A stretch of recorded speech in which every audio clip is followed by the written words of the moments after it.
안녕하세요. 김선생입니다.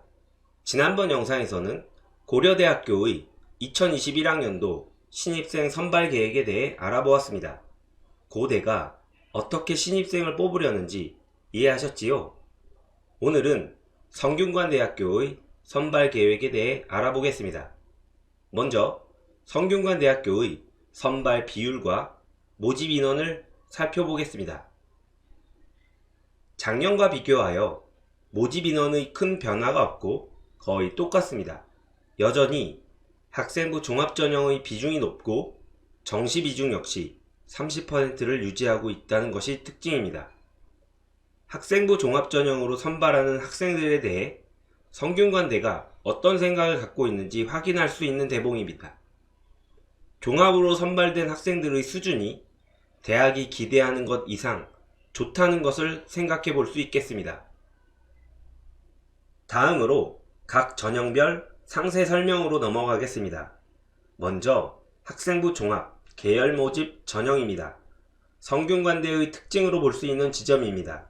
성대는 계열, 즉 인문과학 계열, 사회과학 계열, 자연과학 계열, 공학 계열 등 학과보다 큰 모집 단위로도 학생을 뽑고 학과별로도 인원을 선발합니다.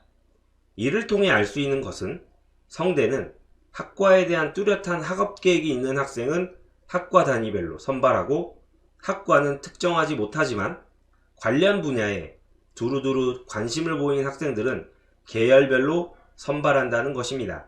따라서 성대 학종의 지원을 고려하는 학생들은 본인의 학생부가 학과 중심으로 기재되어 있는지 학과보다는 조금 더 넓은 방향으로 기록되어 있는지 확인하고 선택하여 지원하는 것이 중요하겠습니다.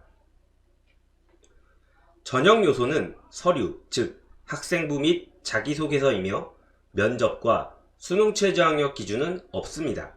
일반적으로 학생부 종합전형이 면접이 있는 데 비해 앞으로 다룰 서강대, 한양대 등과 마찬가지로 면접이 없습니다.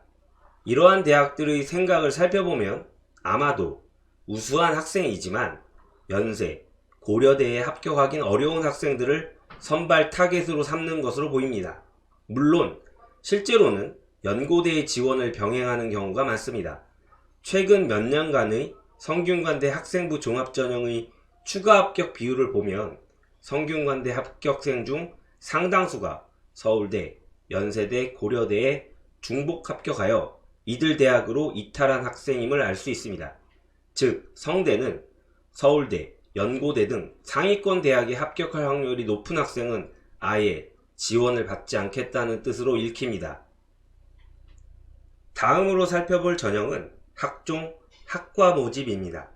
계열 모집과 거의 유사하지만 다른 점은 일부 학과, 즉 의예과, 교육학과, 한문교육과, 수학교육과, 컴퓨터교육과, 스포츠과학부 등 인성 등이 중요한 학과들에 대해 면접을 실시한다는 점입니다.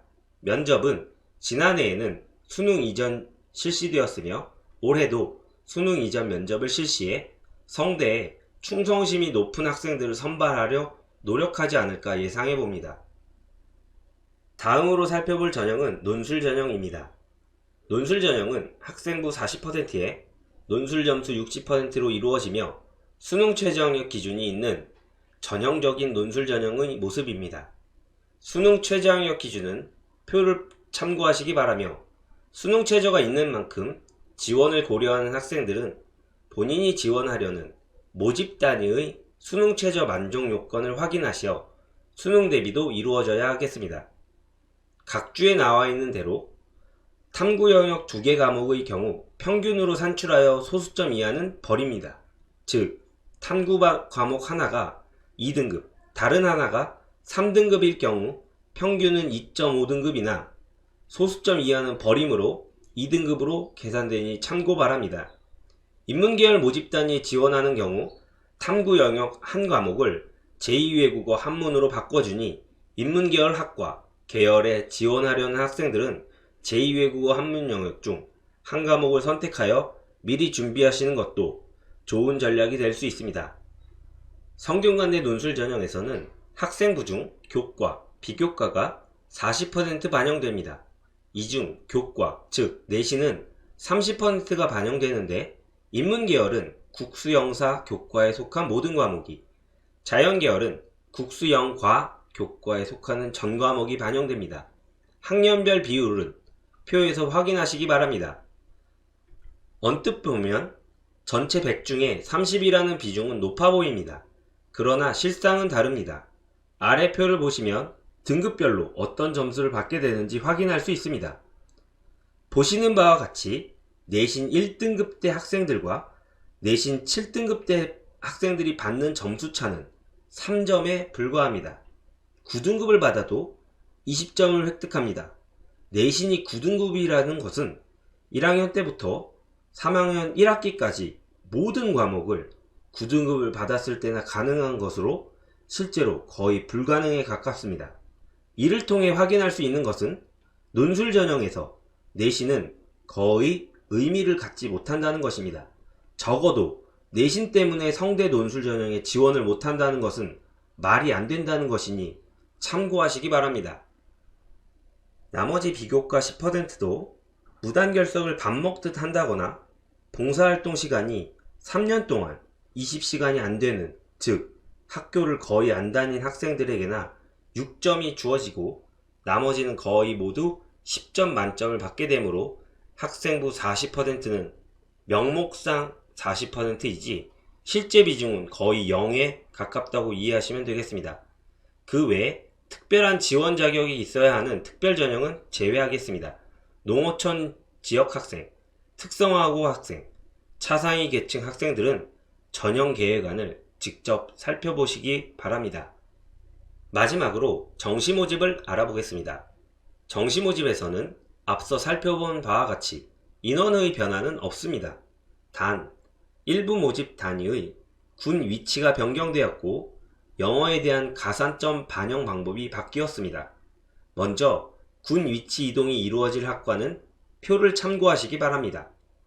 가군에서 나군으로 바뀌는 반도체 시스템 공학과 등은 올해 점수의 상승이 예상됩니다. 그동안 가군에 있었기 때문에 나군의 연세대, 고려대를 지원하는 학생들이 중복 지원하는 경우가 많았습니다. 이 중 일부 학생들은 연고대 복수 합격하게 되고 거의 대부분이 연고대로 이탈했던 것이 사실입니다.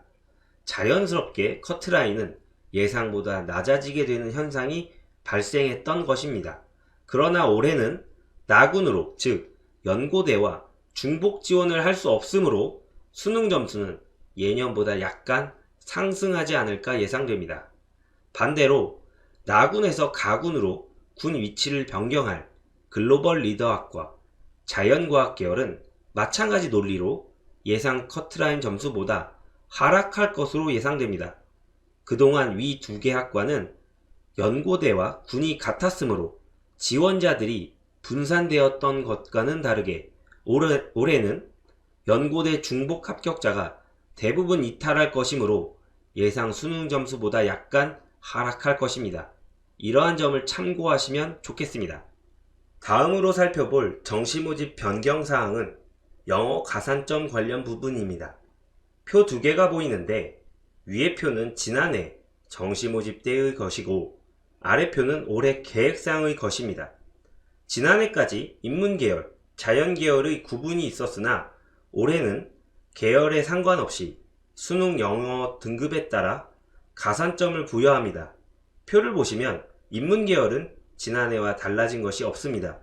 그러나 자연계열의 경우 지난해보다 등급 간 격차가 커졌음을 알 수 있습니다. 즉, 정시 모집에서 자연계열의 경우 작년보다 영어의 비중이 어느 정도 높아졌다 할 수 있습니다. 성대 정시 모집 자연계열 학과에 지원하려는 학생들은 영어를 작년보다 더 신경 써야 하겠습니다. 이상으로 성균관대학교의 2021학년도 신입학 전형계획안 분석을 마치겠습니다. 성대를 진학하기를 바라고 있는 수험생 및 학부모님들께 조금이나마 도움이 되는 영상이었기를 바랍니다. 다음 시간에는 서강대학교의 신입생 선발계획 분석으로 찾아오겠습니다. 시청해주셔서 감사합니다.